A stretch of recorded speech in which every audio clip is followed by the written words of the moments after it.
কয়েকদিন বৃষ্টি হওয়াতে ধান আস্তে আস্তে বাইর হইতেছে।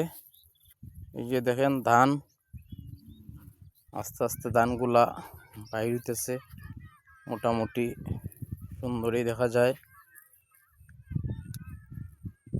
যে যতটুক দেখা যায় আস্তে আস্তে ছড়া বাইর হইতেছে, সুন্দর ধানের শীষগুলা দেখা যাইতেছে। এবং আমাদের এখানে বলা যায় যদি সুন্দরভাবে ফসল উঠে, এক ফসলি জায়গা যেহেতু সুন্দর, এই ফসলের উপরে কৃষকের সব কিছু, সারা বছর কৃষক পরিশ্রম করেন এবং বছর বৈশাখ মাসে ধান পাকলে ধান কাটেন।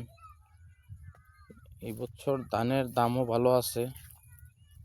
এই যে ধান বাড়িতেছে, যদি কাছে থেকে দেখাই, দেখেন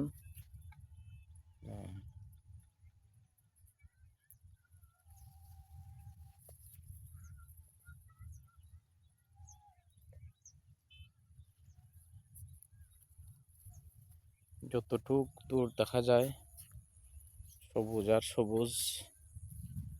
এটা শনি হাওরেরই একটা অংশ, আমার বাড়ির পাশে শনি হাওরের একটা অংশ।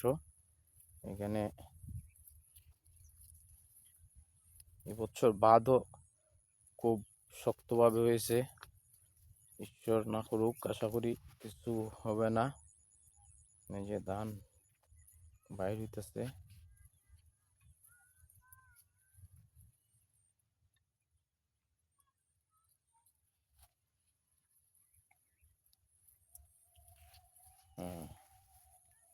তো সবাই ভালো থাকেন, সুস্থ থাকেন, এই কামনায় আজকের মতো বিদায়।